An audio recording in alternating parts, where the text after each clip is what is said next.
Hello everyone.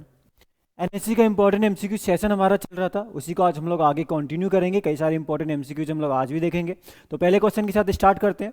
पहला जो question है यहाँ पे वो आपसे पूछ रहा है मेथड ऑफ प्रोपोगेशन के रिगार्डिंग। अलग अलग फ्रूट क्रॉप्स दिए हैं और उनका मेथड ऑफ प्रोपोगेशन क्या है, वो कैसे अपनी जनरेशन को आगे लेके जाएंगे। तो ये बड़ा इंपॉर्टेंट क्वेश्चन बनता है। ठीक है, कई बार आपको एक सिंगल क्रॉप दी होगी और पूछेगा कि भाई पपाया का मेथड ऑफ प्रोपोगेशन क्या होगा, सिट्रस का क्या होगा।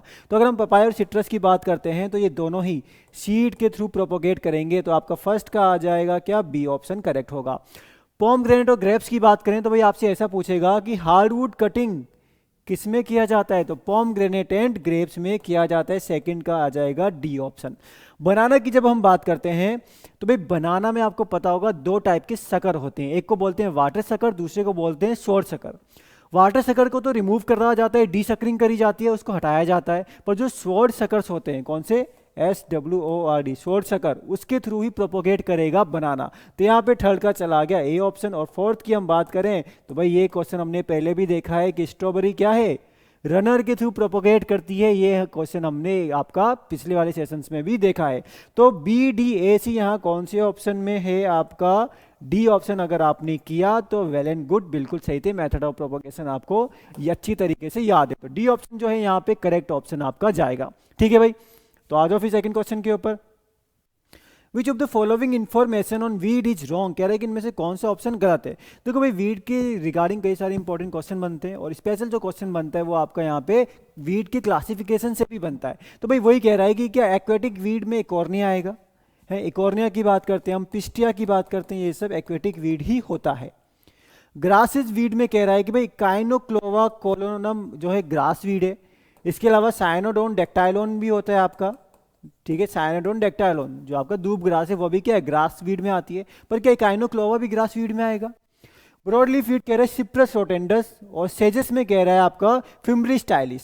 तो भाई इनमें से कौन सा ऑप्शन गलत है, भाई पहला तो बिल्कुल सही है, इकोर्निया और पिस्टिया। दूसरा भी सही है, काइनोक्लोवा की बात करें या साइनोडोन डेक्टाइलोन की बात करें, दोनों ही क्या है, ग्रासेज है, यानी पोएसी फैमिली से बिलोंग करते हैं।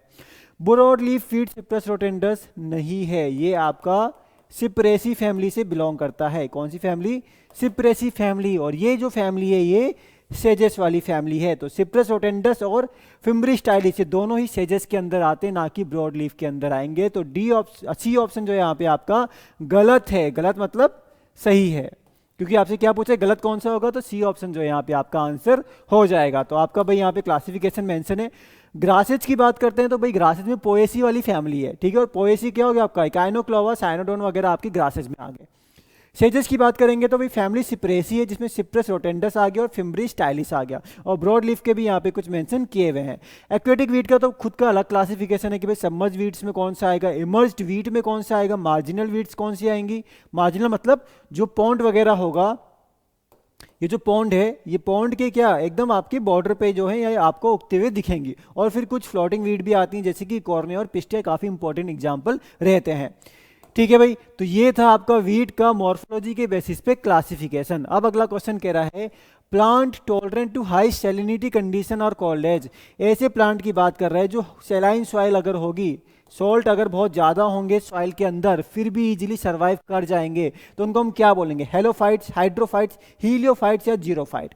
देखो पहला और तीसरे ऑप्शन आप सोचो, अब बाकी आपका जैसे बी ऑप्शन लिखा है हाइड्रोफाइट, ये जनरली वो प्लांट है जो आपके क्या रहते हैं, जो आपके वाटर में को जो सबमर्ज कंडीशन को थोड़ा इजीली सर्वाइव कर लेते हैं, जिनको पानी में रहना ज़्यादा पसंद होगा।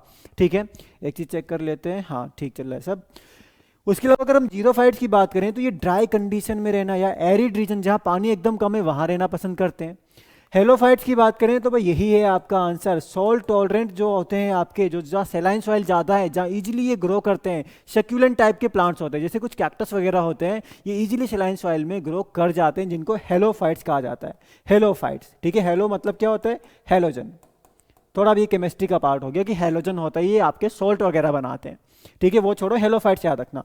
हीलियोफाइट्स क्या होगा फिर, हीलियोफाइट होते हैं सन लविंग प्लांट, जिनको सनलाइट ज़्यादा पसंद है, वो होते हैं हीलियोफाइट। तो ए ऑप्शन जो है यहाँ पे करेक्ट आंसर आपका जाएगा। ठीक है, अब किंग और क्वीन की कहानी पूछी है, तो किंग और क्वीन आपको पता है, हमने सीरियल्स के रिगार्डिंग किंग और क्वीन देखे थे पिछले सेशन में।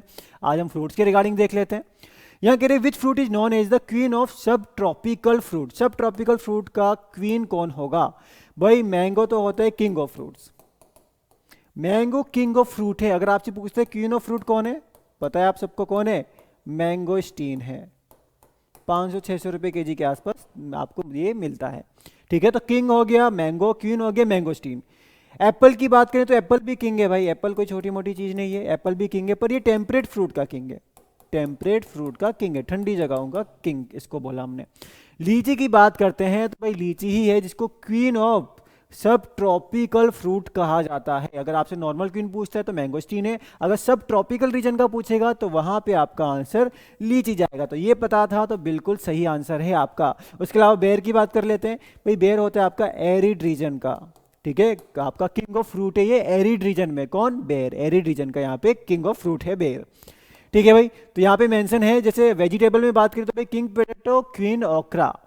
फ्रूट में बात करें तो भाई किंग और क्वीन तो हमने बोला मैंगो और मैंगोस्टीन है। लीची को हमने बोला सब ट्रॉपिकल टेम्परेट फ्रूट का किंग, एप्पल और एरिड रीजन का किंग बेर हो गया यहाँ पे, ठीक है।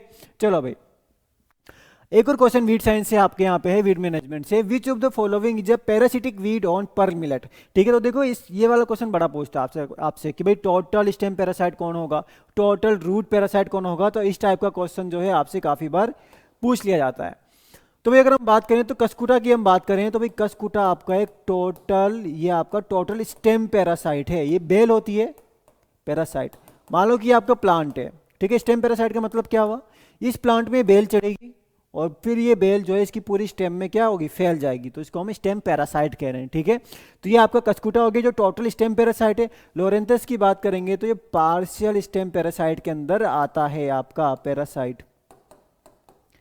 और बैंके की बात करेंगे तो भाई और बैंके आपका ये भी टोटल है, पर क्या टोटल है, टोटल रूट पैरासाइट है। ये क्या करता है, रूट पे पैरासाइट करेगा। और स्ट्राइगा जो यहाँ पे आपका राइट आंसर जाएगा, क्वेश्चन क्या पूछे, पर मिनट में पैरासिटिक वीड, तो भाई स्ट्राइगा जो है ये रूट पैरासाइट है, पर ये पार्शियल रूट पैरासाइट है।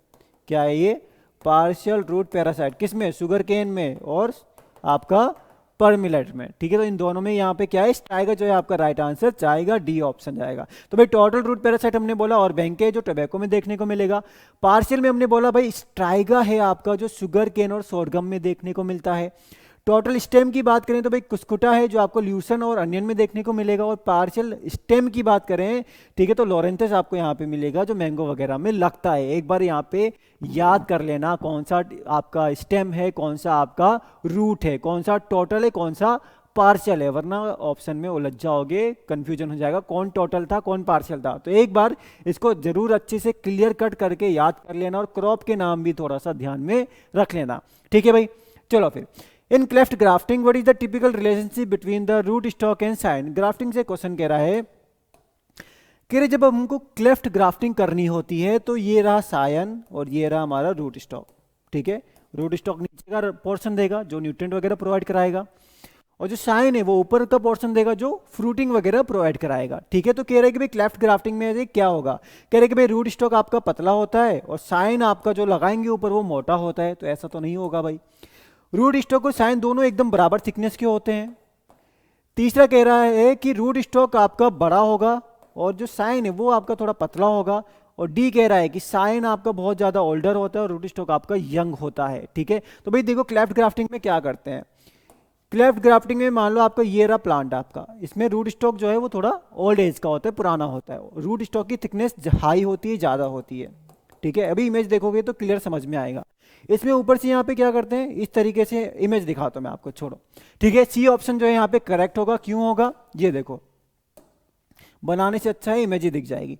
यहाँ पे ये जो स्टेम है, यहाँ पे जो ये रूट स्टॉक है, इसमें इस तरीके से इन्होंने क्या किया, एक इस तरीके से यहाँ पे क्या किया, डिप्रेशन बनाया, और इसमें आप लोग दो दो एक साथ साइन को इंसर्ट कर सकते हो। तो भाई साइन तो बहुत पतला है पर रूट स्टॉक क्या है, मोटा है। तो सी ऑप्शन में यही तो लिखा है, सी ऑप्शन में क्या लिखा है कि रूट स्टॉक मोटा होगा, थिकर होगा, और साइन क्या है, पतला होगा। तो क्लेफ्ट ग्राफ्टिंग में क्या किया जा रहा है, दो दो साइन आप एक साथ यहाँ पे लगा सकते हो। रूट स्टॉक काफी यहाँ पे थिक होगा और साइन जो है वो पतला होगा, ठीक है। तो यहाँ पे जो आपका राइट आंसर जाएगा वो क्या जाएगा, आपका सी ऑप्शन जो था वहाँ पे राइट आंसर जाएगा। उसके अलावा इसको स्प्लिट ग्राफ्टिंग भी कहा जा रहा है।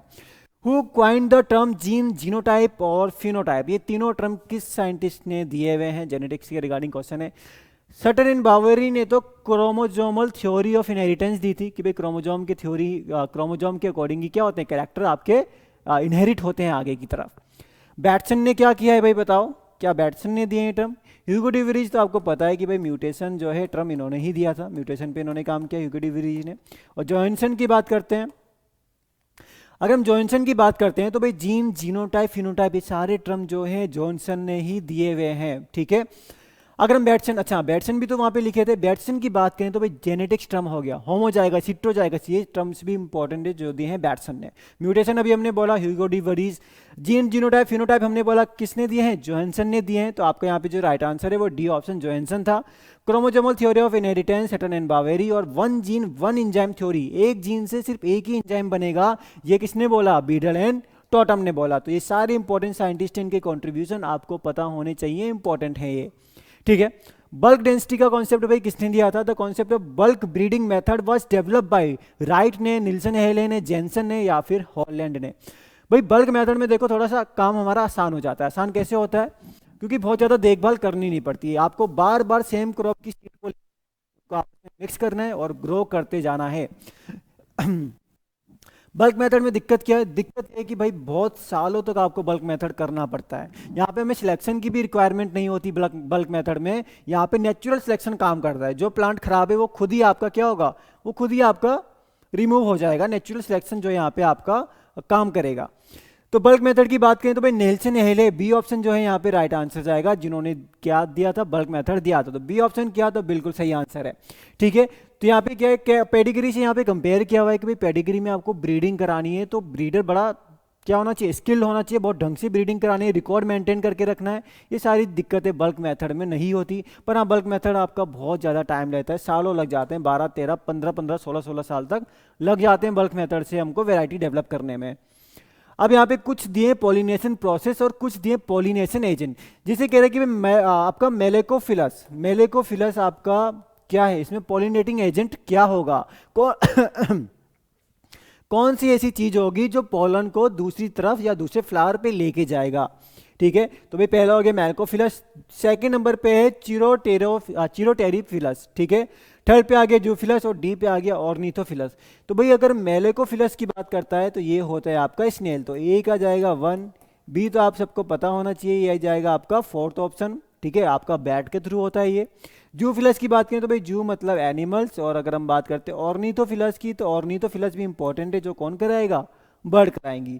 तो आपका 1 4 2 3 कहीं दिख रहा है? 1 4 2 3 बी ऑप्शन हो गया हमारा राइट आंसर। तो अगर इसको जल्दी से मैच कर लिया तो बिल्कुल सही, नहीं करा तो इस टेबल पे नजर मारना, इसको एक बार याद कर लेना, ठीक है। एनिमोफिलस भी ध्यान रखना, एयर या विंड के थ्रू होगा। एंटोमोफिलस जो आपका इंसेक्ट के थ्रू होगा, जैसे मैंगो की बात करें तो भाई मैंगो में हाउस फ्लाई उसका बहुत इंपॉर्टेंट पॉलिनेटर माना जाता है। और ऑर्निथोफिलस आप सबको पता है कि बर्ड से होगा। चलो भाई इस क्वेश्चन को आप लोग एक बार पढ़ाओ जल्दी से, तब तक हम लेते हैं एक वाटर ब्रेक।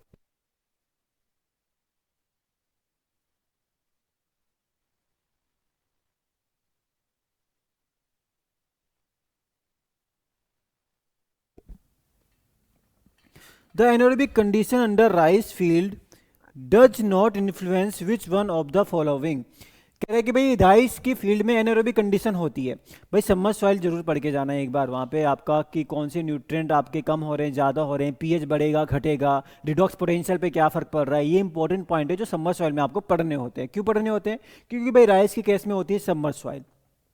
तो यहाँ भी उसी के रिगार्डिंग पूछ रहा है, क्योंकि भाई सबमर्ज सॉइल में किस चीज़ पे कोई फर्क नहीं पड़ने वाला। तो क्या प्लांट में जो जो यहाँ पे न्यूट्रिएंट सॉइल में प्रेजेंट है वो प्लांट को अवेलेबल होंगे नहीं होंगे, क्या इस चीज़ पे फर्क पड़ेगा? बिल्कुल पड़ेगा। कुछ न्यूट्रिएंट की क्या होगा?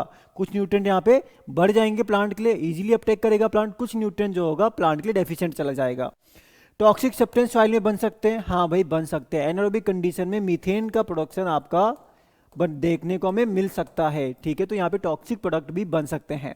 उसके अलावा कह रहे हैं कि भाई ऑक्सीजन सप्लाई को इन्फ्लुएंस करता है, ऑब्वियस सी बात है भाई, सबमर्ज कंडीशन है, सारे पोर्स में पानी आ गया तो ऑक्सीजन तो वहाँ रहेगा ही नहीं। और कह रहे हैं सॉइल टेक्सचर, सॉइल टेक्सचर को कैसे सबमर्ज सॉइल चेंज कर देगा? सो टेक्सचर मतलब सैंड, सिल्ट और क्ले, तो भाई पानी सिल्ट को सैंड में नहीं बदल देगा और ना ही क्ले को किसी और में बदल देगा। जो सैंड सिल्ट क्ले था वो तो उतना ही रहने वाला है, ठीक है। तो डी ऑप्शन जो है यहाँ पे सही आंसर जाएगा। सॉइल टेक्सचर जो पहले था वो बाद में भी रहेगा, तो यहाँ पे डी ऑप्शन आपका करेक्ट आंसर जाएगा।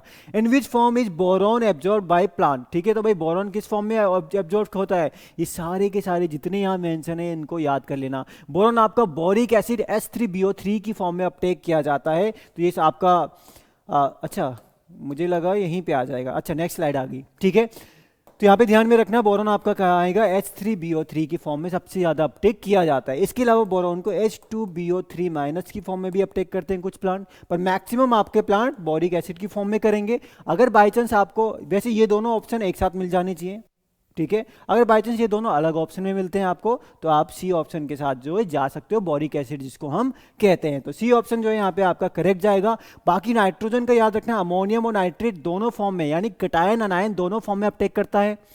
फॉस्फोरस की बात करें तो भाई one of the most important question जो आपसे बार बार पूछा जाता है यहाँ पे, सल्फर सल्फेट की फॉर्म में करेगा, और बोरॉन को हमने अभी बताया बोरिक एसिड और बोरेट की फॉर्म में अपटेक होता है। और मोलिब्डेनम का भी याद रखना MOO4 2-, ठीक है। कटायंस का याद करना आसान है, कटायंस से भी क्वेश्चन पूछता है। एनएससी का आप एग्जाम पेपर उठाओगे तो उसमें आई थिंक जिंक का पूछा हुआ था कि जिंक किस फॉर्म में अपटेक करता है, और कटायंस का मैंने आपको बताया कि ज़्यादातर कटायंस +2 की फॉर्म में अपटेक करेगा। किसको छोड़ के?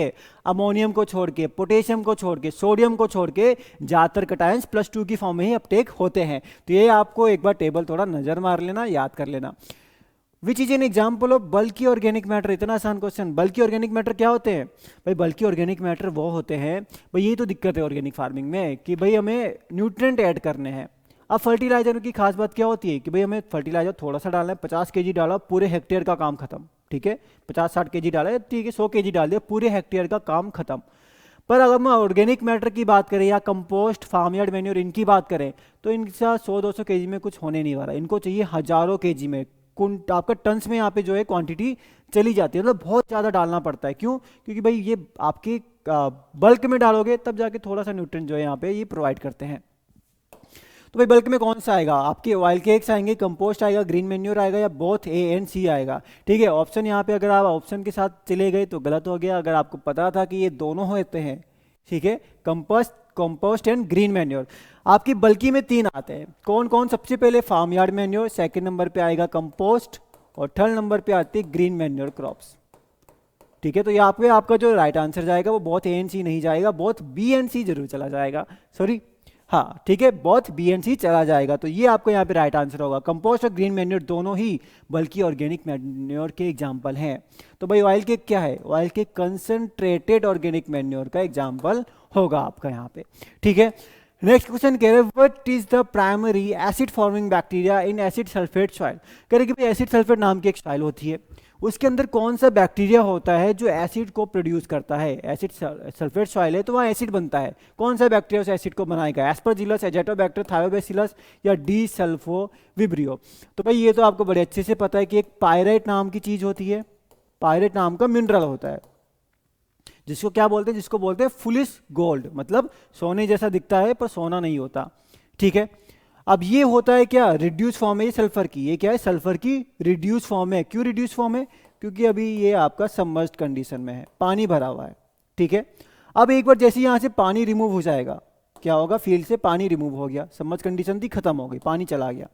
पानी के जाते ही ये ऑक्सीजन के कॉन्टेक्ट में आ गया आपका पायराइट, और ऑक्सीजन के कांटेक्ट में आते ही थायोबैसिलस नाम का बैक्टीरिया, कौन? थायोबैसिलस फेरोऑक्सीडेंस, इस पायराइट को ऑक्सीडाइज करेगा और बनाएगा वन एंड ओनली H2SO4, जिसकी वजह से सॉइल का जो pH है वो 3.5 से भी कम चला जाएगा। तो सारे क्वेश्चन पूछेगा आपसे कि भाई पायराइट का फॉर्मूला क्या होता है। थायोबैसिलस के बारे में पूछेगा, क्या है? सल्फर ऑक्सीडाइजिंग बैक्टीरिया जो सल्फर को ऑक्सीडाइज करके सल्फ्यूरिक एसिड बनाएगा। पीएच भी पूछेगा आपसे, 3.5 से कम चला जाता है। इनको जनरली कली सॉइल्स भी कहा जाता है, केरला में आपको ज़्यादा देखने को मिलता है। तो यहाँ पे जो आपका राइट आंसर है वो सी ऑप्शन जाएगा। उसके अलावा डी सल्फोविब्रियो अगर आपसे पूछता है कि क्या होगा, तो भाई Desulfovibrio is sulphur reducing bacteria. जैसे थायोबैसिलस ऑक्सीडाइजिंग है, वैसे डी सल्फोविब्रियो रिड्यूसिंग बैक्टीरिया होगा, ठीक है। पर यहाँ पे जो क्वेश्चन में पूछा है वो आपसे थायोबैसिलस पूछा है, ठीक है। जो पायराइट को क्या करेगा? ऑक्सीडाइज करेगा और सल्फ्यूरिक एसिड बनाएगा जो सॉइल का पीएच को 3.5 से भी नीचे लेके चला जाएगा। तो यहाँ पे राइट आंसर आपका सी ऑप्शन जाने वाला है। What is the primary vector responsible for transmitting grassy shoot disease in sugar cane? भाई हमने कल भी एक वेक्टर के रिगार्डिंग क्वेश्चन देखा था, क्योंकि वेक्टर के रिगार्डिंग क्वेश्चन आपसे काफी एग्जाम में पूछे जाते हैं, बहुत सारे एग्जाम देखे मैंने, एएफओ की बात करो, एनएससी की बात करो, आप पंजाब एडीओ की बात करो, आप बहुत सारे एग्जाम में जब वेक्टर के रिगार्डिंग बड़े आराम से वो क्वेश्चन पूछते हैं आपसे। तो भाई लीफ हॉपर, एफिड, थ्रिप्स या व्हाइट फ्लाई, भाई पहली चीज तो ये आपकी जो डिसीज है ये फाइटोप्लाज्मा के द्वारा होती है, फाइटोप्लाज्मा इसका कॉजल एजेंट है, ठीक है। फाइटोप्लाज्मा यहाँ पे ये डिसीज करता है और इसको स्प्रेड करेगा कौन? एसिड। बी ऑप्शन था जो राइट आंसर है, और आई होप कि आपको ये बिल्कुल सही पता था, ठीक है। तो उसके अलावा अगर हम फाइटोप्लाज्मा की बात करें तो मेन चीज यही है कि इनके पास सेल वॉल नहीं होती, और ये भी प्रोकैरियोट्स के अंदर आते हैं। प्रोकैरियोट्स मतलब जो बैक्टीरिया वाला ग्रुप है। राइस येलोड्राफ हो गया, लिटिल लीफ ऑफ ब्रिंजल हो गया। उसके अलावा अगर हम बात करें तो फाइलोडी ऑफ सीसेम, कितनी बार आपसे एग्जाम में पूछता है ये वाला क्वेश्चन भी। और इसके अलावा ग्रासी शूट तो हमने देख ही लिया, और आपका बचा क्या? सैंडल स्पाइक सैंडल में, और purple top roll of potato. तो ये सारी की सारी डिसीजेस हैं जो कौन करता है? फाइटोप्लाज्मा, जिसका कॉजल एजेंट रहेगा, ठीक है। Borax is a common boron compound used in agriculture and industry. State exam में माइक्रोन्यूट्रिएंट का भी आपसे कंटेंट कई बार पूछता है। जैसे ये अगर मैं बोरॉन की बात करता हूं तो ये वाला क्वेश्चन पूछा, इस टाइप का क्वेश्चन पूछा हुआ था उत्तराखंड डबलईओ में, ठीक है। अभी पंजाब एडीओ का एग्जाम हुआ, वहां पे जो क्वेश्चन पूछा था वो जिंक का एक फर्टिलाइजर था, तो जिंक के फर्टिलाइजर के रिगार्डिंग वो क्वेश्चन पूछा हुआ था, ठीक है। तो ये आपके जो है जो स्टेट एग्जाम में कई बार माइक्रोन्यूट्रिएंट पे भी चले जाते हैं, और क्या करते हैं हम लोग? नाइट्रोजन, फॉस्फोरस, पोटेशियम ही रटते रह जाते हैं और माइक्रोन्यूट्रिएंट छूट जाते हैं, ठीक है। तो अब नहीं छूटना चाहिए। तो अगर हम बात करते हैं बोरेक्स की, तो भाई ध्यान रखना यहाँ पे अगर हम बोरेक्स की बात कर रहे हैं तो कितना होगा? Option number B is absolutely correct, 11% आपका राइट आंसर जाएगा। तो भाई ये आपके देखो माइक्रोन्यूट्रिएंट में बहुत सारे फर्टिलाइजर हैं, आयरन के मैं आपको 7-8 गिना दूं, ठीक है। बट यहाँ पे सिर्फ इंपॉर्टेंट मेंशन के, इंपॉर्टेंट मतलब ये सब याद करने हैं। जैसे फेरस सल्फेट और फेरिक सल्फेट दोनों के अलग अलग होंगे, ठीक है। मैग्नीज और मैग्नस, देखो यहाँ पे आपको जैसे यहाँ पे फेरस लिखा है, फेरस मतलब ऐसे कंफ्यूज मत होना कि फेरस है फेरिक है। फेरस मतलब देखो, फेरस मतलब यहाँ पे क्या होता है कि ये रिड्यूस फॉर्म है, और फेरिक मतलब ऑक्सीडाइज फॉर्म है, मतलब ये Fe2+ होगा यहाँ पे, तो ये Fe3+ होगा। आपको इतना मतलब याद नहीं करना कि ये क्या होता है, बस मैं आपको समझा दे रहा हूँ कि यहाँ पे फेरस और फेरिक का मतलब क्या है। यहाँ पे बस ऑक्सीडेशन स्टेट का थोड़ा सा चेंज आएगा, जहाँ भी आपका अस आएगा वो आपका रिड्यूस फॉर्म है, और जहाँ पे आपका इक आएगा जैसे फेरिक वो आपका ऑक्सीडाइज फॉर्म माना जाता है। तो मैग्नीज का भी याद करना है, कॉपर और जिंक का भी इंपॉर्टेंट है भाई, ठीक है। उसके अलावा मॉलिब्डेनम का भी इंपॉर्टेंट है, और बोरॉन का तो है ही है। बोरेक्स में हो गया 11%, और बोरिक एसिड की बात करें तो यहाँ पे 17% बोरॉन आपको देखने को मिलेगा। तो ये माइक्रोन्यूट्रिएंट्स हो गए। माइक्रोन्यूट्रिएंट्स के बाद हम आते हैं नेक्स्ट क्वेश्चन में जो प्लांट ब्रीडिंग के रिगार्डिंग है। What is the primary purpose of repeatedly performing back crossing in plant breeding? Plant breeding में बैक क्रॉसिंग को बार बार क्यों किया जाता है? बैक क्रॉसिंग क्या होता है? ये तुम्हारे दो प्लांट थे बढ़िया से, ठीक है। हमने कहा कि भाई इसमें कुछ कैरेक्टर अच्छा है, इसमें कुछ कैरेक्टर अच्छा है, तो हमने क्या किया, इसको आपस में क्या किया, मान लो कि ये वाला प्लांट जो है हम लोग अभी ग्रो करा रहे थे, इसकी कोई बहुत बढ़िया कैरेक्टर थे, ठीक है।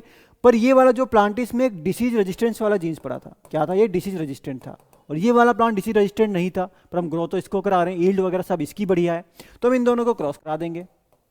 अब क्रॉस कराने से क्या होगा? आधे कैरेक्टर इसके आएंगे, आधे कैरेक्टर इसके आएंगे, तो जो हमारा नया प्लांट बनेगा वो डिसीज रेजिस्टेंट बन जाएगा। पर एक दिक्कत होगी, इसके जो सारे अच्छे कैरेक्टर थे वो हमारे पास नहीं आए हैं, हमारे पास आधे ही अच्छे कैरेक्टर इसके आए हैं, बाकी आधे तो हमारे पास इस रेसेसिव वाले के आ गए। हमको चाहिए था सिर्फ एक कैरेक्टर, कौन सा? डिसीज रेजिस्टेंस वाला, ठीक है। तो अब हम क्या करेंगे, हम जो ये यहाँ पे ऑफस्प्रिंग बना है इसको बार बार इस वाले पेरेंट से जो जिसके कैरेक्टर डिजायरेबल थे उससे बार बार बैक क्रॉस कराएंगे, ठीक है। क्यों कराएंगे बैक क्रॉस? बैक क्रॉस मतलब पेरेंट के साथ क्रॉस कराना।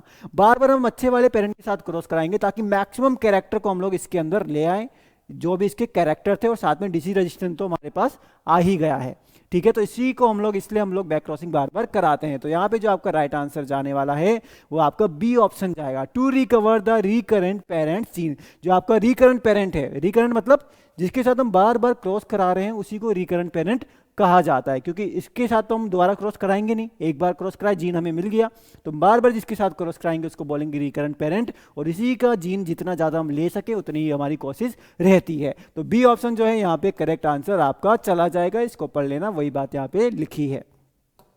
चलो भाई, which of the following plant is commercially propagated by seed, jamun, banana, sugar cane या ऑल ऑफ दी अबव। देखो हमने एक मेथड ऑफ प्रोपोगेशन, हमने पहला क्वेश्चन भी देखा जहाँ आपसे पूछा था क्या कि भाई पोमग्रेनेट ग्रेप किससे होगा, पपाया किससे होगा, ठीक है, इसी टाइप के आपका स्ट्रॉबेरी किससे प्रोपोगेट करेगा, तो मैच द कॉलम वाला पहला क्वेश्चन हमने देख लिया।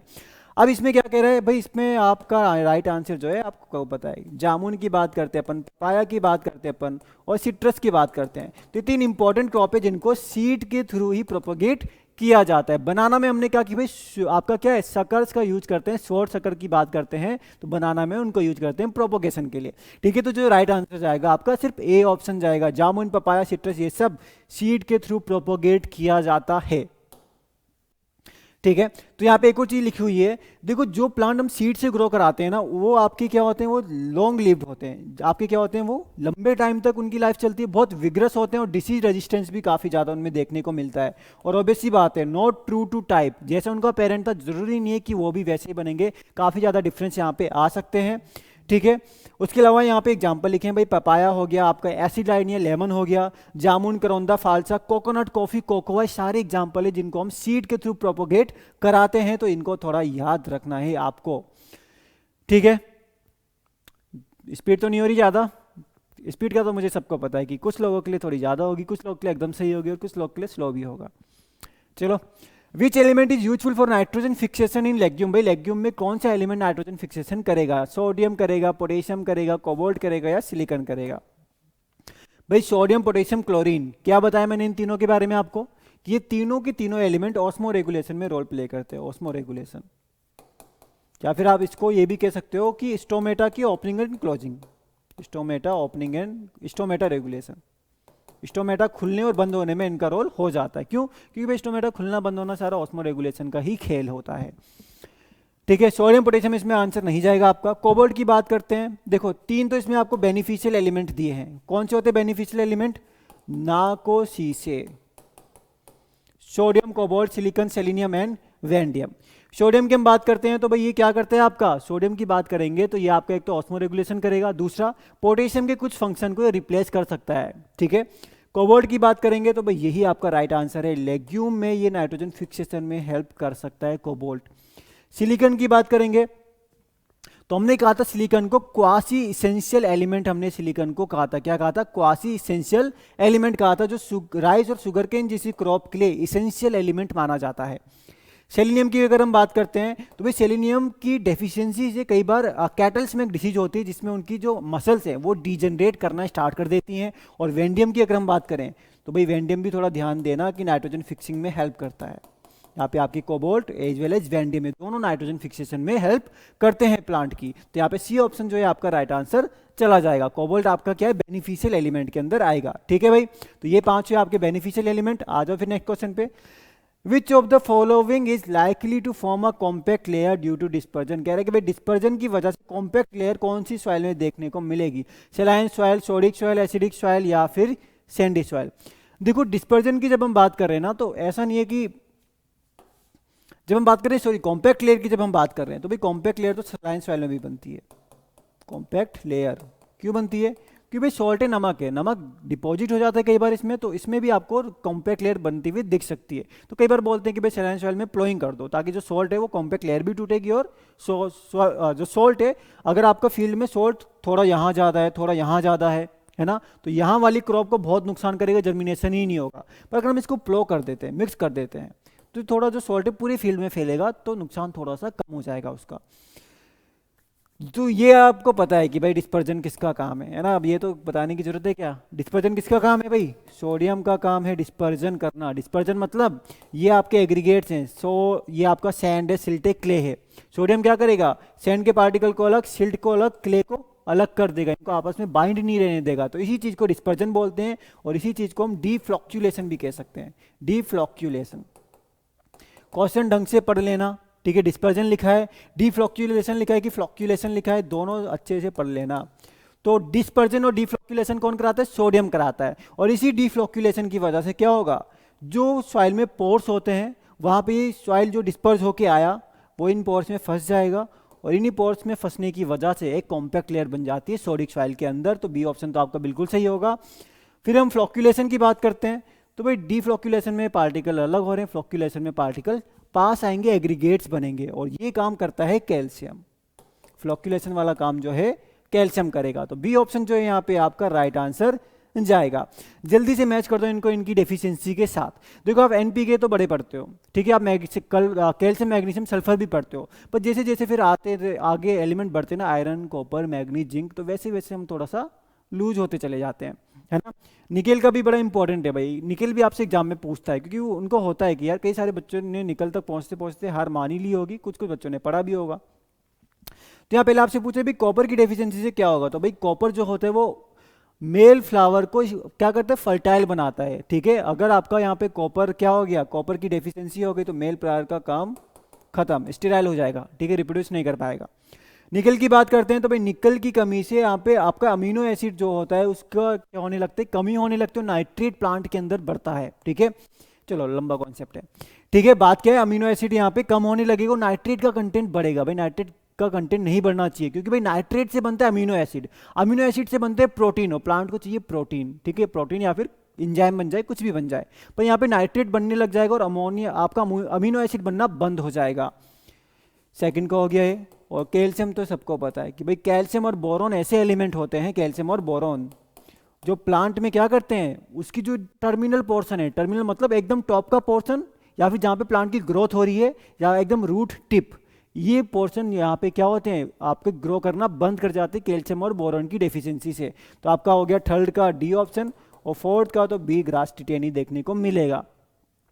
कई बार अगर कैटल ऐसे घासों में ग्रास को फीड कर रही है जिसमें मैग्नीशियम की कमी है, तो उनमें एक डिसीज हो जाएगी जिसको ग्रास टिटेनी भी कहा जाता है। तो सी ए डी भी कहीं दिखा, बी ऑप्शन दिखा, और एकदम सही आंसर आपका जाएगा। तो सी ऑप्शन पता था, तो वेल एंड गुड।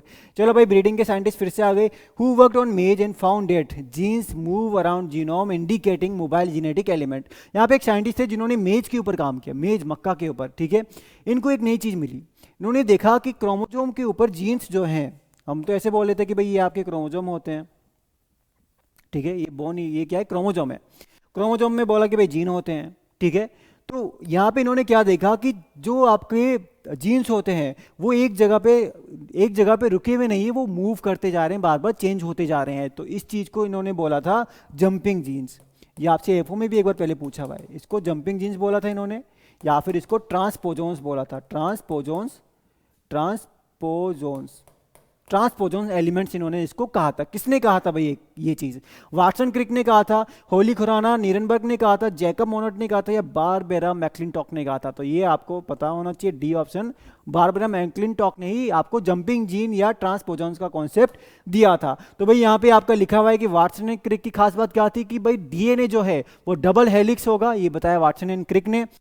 उसके अलावा मार्शल की बात करें, हर गोविंद खुराना की बात करें, और आपके यहाँ पे होली की बात करें, तो इन्होंने सबसे पहले जेनेटिक कोड को क्या किया था, इंटरप्रिटेट किया था, इसको डिसअपीयर किया था, और प्रोटीन बनाता है इसके बारे में इन्होंने और इन्फॉर्मेशन बताई थी। और ऑपरेन थ्योरी जो है ये जैकब एंड मोनेट ने बताई थी। जैसे लैक ऑपरेन की बात करते हैं हम स्पेशली, तो ये सब जैकब एंड मोनेट ने बताया था। अब मैं लैक ऑपरेन ही बताने लग जाऊँ आपको तो 15 मिनट तो इसी में निकल जाएंगे कि लैक ऑपरेन क्या होता है, ठीक है।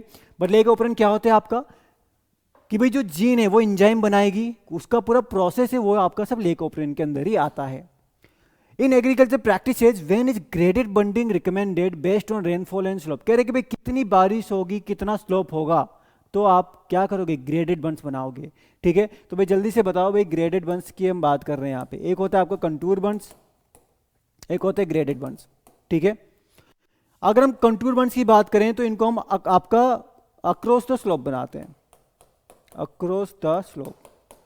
कहने का मतलब है मान लो ये स्लोप था, ये आपका फील्ड है, ठीक है, और फील्ड में स्लोप इतना ज़्यादा स्लोप नहीं होता, ठीक है, आपका कमी होता है, पर दिखेगा क्या आपको, स्लोप पता ही नहीं चलेगा वरना देख के, ठीक है। अब मान लो यहाँ पे आपने क्रॉप थी, कंटूर बंड्स को हम इस तरीके से बनाते हैं, ये कंटूर बंड्स है, ठीक है। मान लो पानी अगर ऊपर से फ्लो होगा तो ऐसे कंटूर बंड इसके सामने आ रहे हैं, या फिर जो स्लोप है उसके अक्रॉस बनाए, परपेंडिकुलर बनाए, ठीक है, कंटूर बंड्स होते हैं, ठीक है। इनका मेन काम क्या है, पानी को थोड़ा बहुत स्टोर करेंगे, रोक के रखेंगे, ठीक है। जो आपका सॉइल जा रहा है उसको बार बार यहाँ पे इकट्ठा कर लेंगे और वाटर के फ्लो को थोड़ा रोकेंगे, स्लो करेंगे, ठीक है। ये होते हैं आपकी कंटूर बंड्स होते हैं। इनको सिर्फ 6% स्लोप तक ही बनाया जाता है। फिर एक आते हैं ग्रेडेड बंड्स। अब मान लो कि पानी का फ्लो बहुत फास्ट आ रहा है, ठीक है, बहुत फास्ट आने की वजह से क्या होगा, फिर से बना दे रहा हूँ मैं आपको ये स्लोप। पानी का फ्लो अगर बहुत ज़्यादा फास्ट आ रहा है तो हमने ये बंड्स बनाए हुए हैं, तो पानी का फ्लो क्या करेगा, ये जो बंड्स है यहाँ पे इसको तोड़ देगा, पूरा ब्रेक कर देगा। तो हमें क्या करना है, हम इस वाली बंड्स को एकदम सीधा ना बना के थोड़ा सा ऐसे बनाते हैं, थोड़ा सा स्लोप दे देंगे, थोड़ा सा ग्रेड दे देंगे, एंगल दे देंगे, ताकि पानी इसको डायरेक्टली ना टकराए, पानी थोड़ा सा एक एंगल पे टकराए, जिसकी वजह से आपका जो एक्सेस वाटर है, जो ज़्यादा पानी है, वो सेफली फील्ड से बाहर जो है निकल जाए। तो इसको अपन बोलते हैं ग्रेडेड बंड्स, कि बंड्स को थोड़ा सा ग्रेड दे दिया, थोड़ा सा एंगल दे दिया। ठीक है, तो ये आपका जनरली किया जाता है कहाँ, 10% स्लोप तक ये किया जाता है। जब बारिश ज़्यादा है और स्लोप भी आपका 10% तक है, तब तक आप इसको फॉलो कर सकते हो। किसको, ग्रेडेड बंड्स को कर सकते हो। क्यों करते हैं graded बंड्स, safe disposal of excess water, ज़्यादा पानी जो आ रहा था वो हमारी बंड्स को ना तोड़े, वो आपका सेफली फील्ड से बाहर निकाला जाए, उसके लिए ग्रेडेड बंड्स को किया जाएगा। The Avikalin breed of sheep was develop at which of the following institute, Avikalin breed को कहाँ डेवलप किया गया था। ठीक है, अविकालीन क्रॉस किसका होता है, ये क्वेश्चन भी आपसे पूछता है।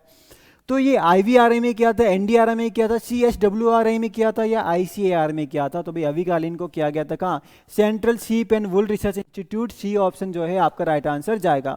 तो भाई अगर हम अविकालीन की बात करें तो ये रेनबो बुलेट और मालपुरा का क्रॉस था। अविवस्त्रा का भी ध्यान में रखना, ये रेनबो बुलेट और चोकला का क्रॉस है। तो ये आपके थोड़े इंपॉर्टेंट है। उसके बाद तीसरा भी आप चाहो तो यहाँ पे देख लेना, पर स्टार्टिंग के दो काफ़ी इंपॉर्टेंट है, दोनों के दोनों आपके CSWRI में क्या किए गए हैं, डेवलप किए गए थे। ठीक है, इनके क्रॉस भी इंपॉर्टेंट है भाई, ध्यान में रखना, ये काफ़ी इंपॉर्टेंट है। चलो भाई, ये है हमारा लास्ट क्वेश्चन और ये आपके लिए फिर से रहने वाला है होमवर्क, पर इसमें आपका इतना आसान भी मत समझो इसको। ये आपकी चलो एक लाइन हो गई क्वेश्चन की, पर हम लोग को सिर्फ एक लाइन से मतलब नहीं, 2-3 चीज़ें यहाँ पे एक साथ क्लियर होनी चाहिए। कि अवेलेबल पोटेशियम यहाँ पे किससे एस्टिमेट करते हैं, जो सबसे पहले लिखा हुआ है इसको हम बोलते हैं ओल्सन रिएजेंट। ठीक है, ओल्सन रिएजेंट। सेकेंड नंबर पे जो लिखा हुआ है ये आपका होता है Subbiah and Asija method, Subbiah and Asija method, Asija method, spelling देखते रहना। ये आपका अवेलेबल नाइट्रोजन निकालने के काम आता है। थर्ड वन जो है ये होता है ब्रेज मेथड, ब्रेज मेथड। और जो फोर्थ वन होगा इसको अपन बोल रहे हैं क्या, अमोनियम एसीटेट बोलेंगे इसको।